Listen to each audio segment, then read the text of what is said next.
Okay, so we have heard the announcements, the new laws made by the Canadian government with respect to the increase in the proof of funds for international students from 10,000 Canadian dollars to 20,635 Canadian dollars. So let's just say basically it has been doubled. Okay, so that is one part of the law which might not favor most immigrants who want to come into Canada as international students. On the other hand, it is also beneficial for immigrants who are in Canada and are international students, because now they will be able to work more than 20 hours from now till April 30th, 2024. But if I lay down and I play dead and I stay dead, maybe you'll get. So the question now is, what is the implication of these laws? How is this law going to affect you who is an immigrant and wants to come into Canada to study? Or how will the laws affect you who is already here in Canada as an international student? On January 1st, the financial requirement for study permits will be raised to reflect the current cost of living. A single applicant will need to show that they have $20,635 in funds to support themselves in Canada, moving up from $10,000. Future increases will be tied to the low income cutoff that Statistics Canada publishes every year. Since most students are currently halfway through their school year and some are working full-time to meet their needs, we will extend the temporary policy that has allowed eligible international students to work more than 20 hours per week through till April 30th of 2024, the end of the academic year. Ahead of September 2024, we are prepared to take necessary measures, including significantly limiting visas to ensure that designated learning institutions provide adequate and sufficient student supports as part of the academic experience. Enough is enough. If provinces and territories cannot do this, we will do it for them, and they will not like the bluntness of the instruments that we use. Okay, so let's start with those who want to come into Canada. Okay, so you're watching this video and you are in your home country and you have plans, you have prospects of coming into Canada. You want to migrate into Canada to come study, and all this while you have been making plans because you know that the proof of funds is about 10,000 Canadian dollars minimum, and then you need to pay your school fees and all of that, and then you come into Canada. But remember, you were thinking you will be working for 20 hours. Let's put that aside. Okay, so now that the proof of fund has been increased to 20,635 Canadian dollars, lots of people will be very scared and skeptical of the fact that their dream of coming into Canada will no longer be a reality.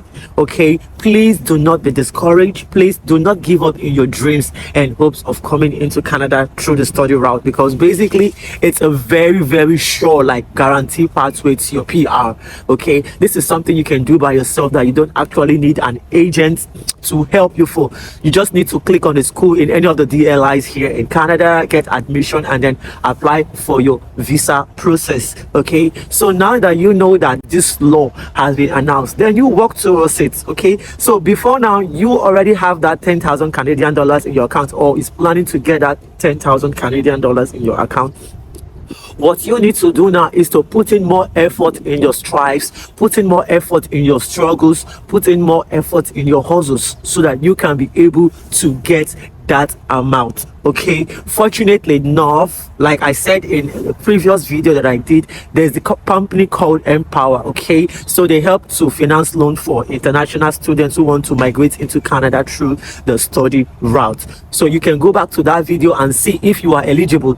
Okay, if you are eligible, then they'll be able to pay your full tuition fee, and also at the same time provide this new proof of fund, which is 20,635 Canadian dollars.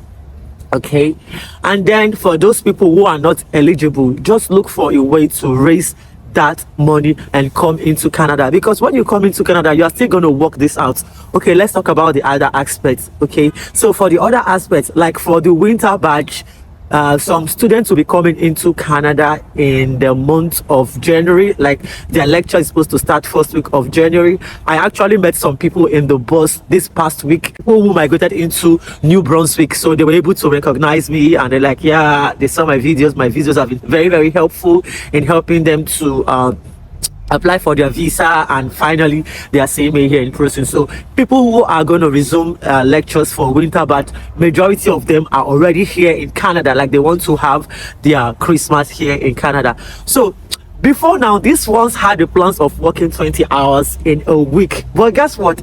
Because of this new law that has been put in place, they will now be working 40 hours. Okay, so now because they will be working 40 hours in a week, this will help them to make more money, right? So they can get more money. They will get more money to support their feedings, their accommodation, and even save up a bit for their tuition fees. They intended to work for 20 hours previously, but now they'll be working for another extra 20 hours minimum, which can even go as high as 41 hours or 42 hours. Just ensure that it doesn't affect your studies. And the law is going to end in April 2024.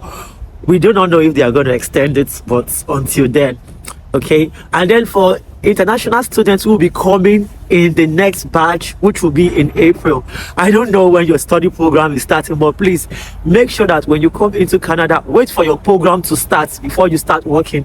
Let's say if your program is going to start on the 1st, you can start working after on the 1st. So you have the opportunity of working till the 30th of April for full 40 hours a week minimum before the program comes to an end. And let's see if they will postpone it or if they will not postpone it. So the reasons why this happened is because the cost of living. Okay, the cost of living has actually increased. Like things are basically more expensive now, accommodation and all of that. But in as much as things are expensive, I still think it is still affordable. I mean, if you have your own car, you don't need to spend so much money on gas. With little money on gas, it can take you all through the month, you know.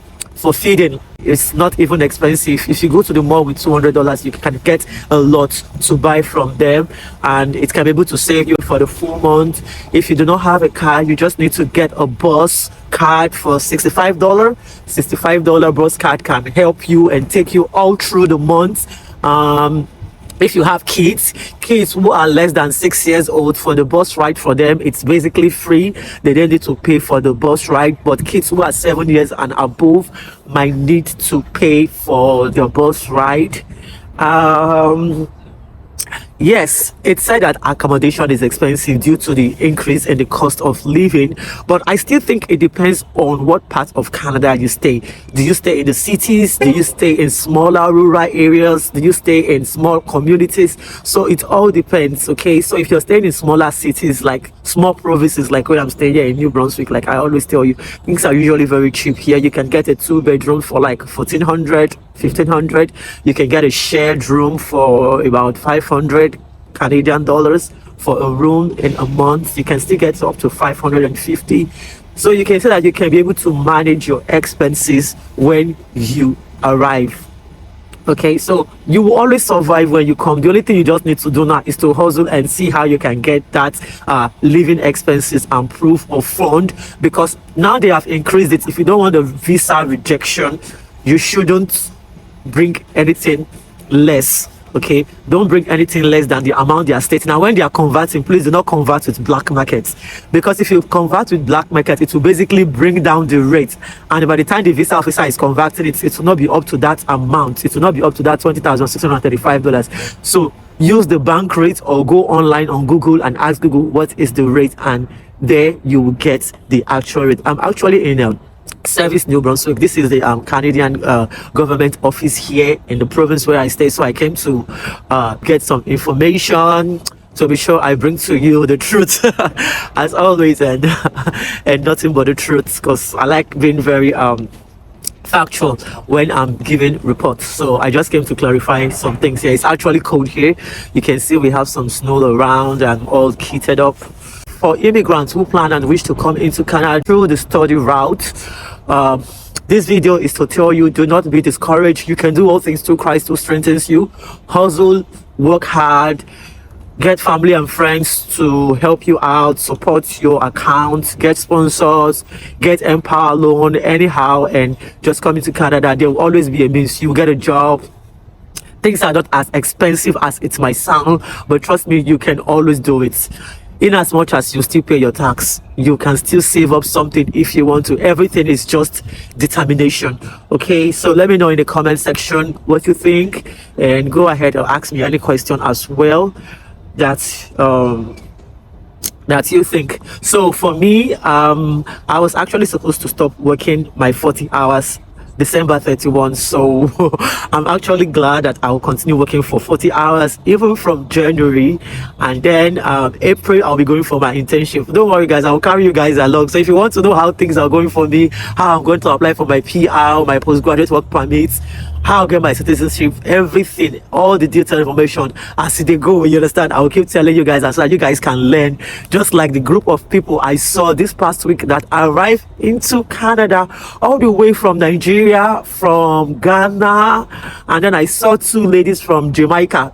Yeah, I saw two ladies from Jamaica and an Indian guy. Yeah, I think I saw the Indian guy. Okay, yeah, the Indian guy that had a small daughter. Yeah, so I saw more than 8 people this week. They arrived into Canada there for January intake, and we all met in the bus, you know. So yeah, so guys, I'll see you in the next video. Take good care, and remember, you can do all things through Christ who strengthens you. And I'll see you in the next video. Take good care. Bye. But if I lay down and I play dead